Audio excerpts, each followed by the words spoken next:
How to build challenging encounters against Mind Flayers. Also known as Illithids in Advanced Dungeons & Dragons 2nd Edition. Note: this has been prepared utilizing only the 5th edition core rules. The Mind Flayer can be found in the Monster Manual, page 221 to 222.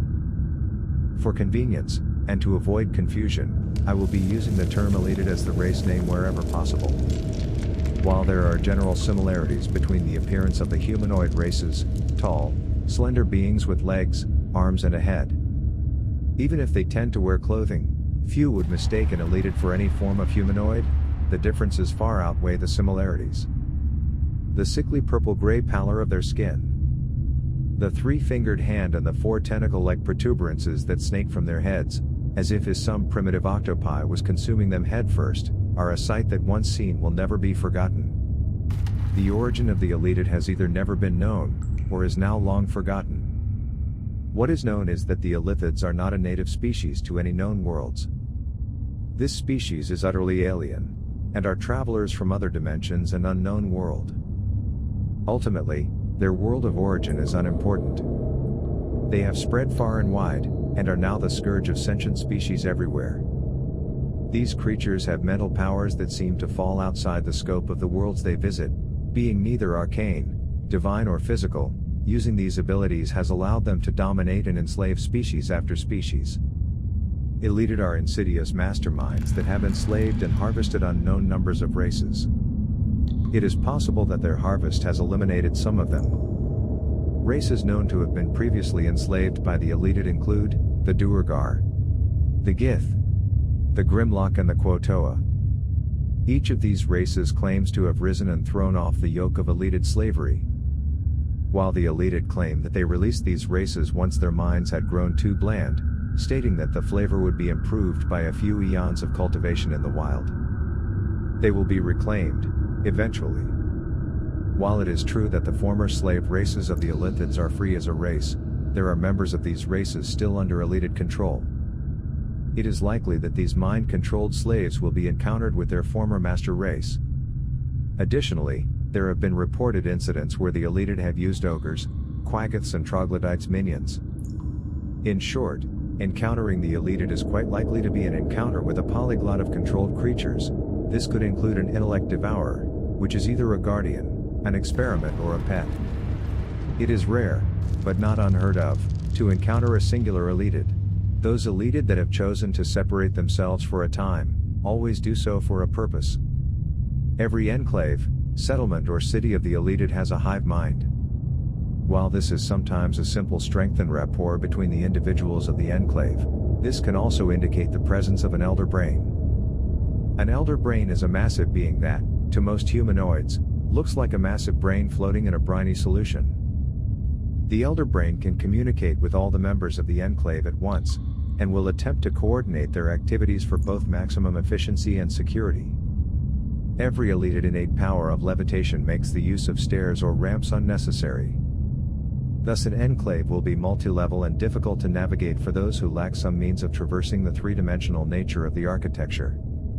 So, why conquer and enslave? What do these beings want? Quite simply, to an Illithid, sentient minds are food. They subsist on the brains of humanoids. The enzymes, hormones and material provide the sustenance, while the psychic energy, the memories, thoughts, experiences and personality, provide the unique flavor. If the race has any major weakness, it is this. They are not satisfied with bland meals that merely provide sustenance. They want meals that are worth eating.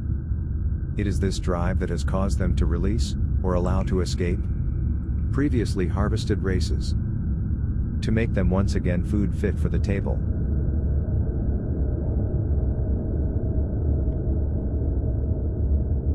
When not engaged tending their herds of sentients, the Illithid consider themselves quite sophisticated.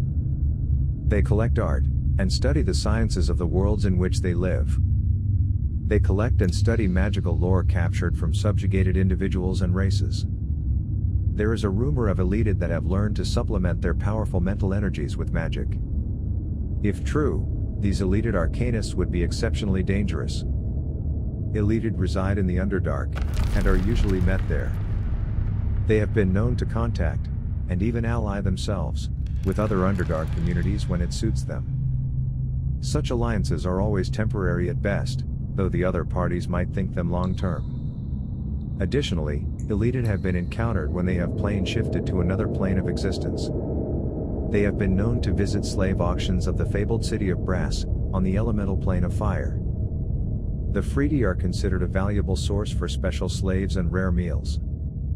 Their written language is known as Qualith, essentially a tactile written language that can be read by an Elitid's tentacles. For translation purposes, these writings are always in a 4-line stanza.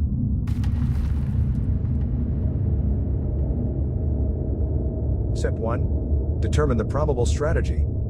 The primary fighting philosophy of the Elithids is one of evaluation. It has minions that will fight for it and will, if necessary, send those minions charging to their death in order to provide it with time to escape. Usually the goal is to capture and subdue a potential enemy and then enthrall it, or consume it. The hive brain of the Elithids provides instant communication between members of the same enclave within 5 miles or so. If an elder brain exists, the communication range is far longer, and can be used to relay information to other members of the hive. The Elithids are all too aware of their limited physical abilities. They know that in any purely physical confrontation, they would be vulnerable, and probably defeated. Secrecy and stealth are part of their overall defense plan for the enclave. It is not unknown for them to utilize their plane shift ability and hunt far away from their actual home. If it is necessary for an Elitid to sacrifice themselves and suicide in order to avoid leading others to the hive, this is a step that they are willing to take. Step 2. Determine tactics. Essentially, fighting tactics of the typical Elitid is to utilize their minions and slaves to fight their battles for them. They will utilize their levitation ability and available magic items to stay away from direct physical battle. Should a likely target present itself, someone that they read as having a weak will with their detect thoughts ability, an Elitid will take the opportunity to use dominate monster, and add a party member to its minions. Where necessary, they will utilize their mind blast from a distance to allow them to damage and stun those in combat with their minions, who, already being under control of the Elitid, are largely unaffected.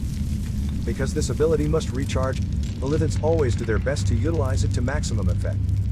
Once its minions have subdued a victim, or the mind blast has stunned one, the Elitid will make tentacle attacks to further subdue the target. The stun condition provides advantage to hit on these attacks. If the Elitid has chosen to consume the victim, they will approach the incapacitated and stunned prey, and utilize their tentacles to perform their extract brain ability. This 10d10 damage attack will instantly kill any creature brought to 0 HP or less. Step 3. DM tips and observations. Technically, the Elitid lacks the actual capability of making more than very temporary minions. The spell Dominate Monster is a 1-hour concentration spell. Even the weakest of minds is highly likely to break free long before then. As Dungeon Masters, we need to hand wave and declare that a behind-the-scenes ability is taking place behind the scenes. As I personally hate to leave any such ability completely undefined, I will suggest utilizing the Enslave ability of the Aboleth as a model.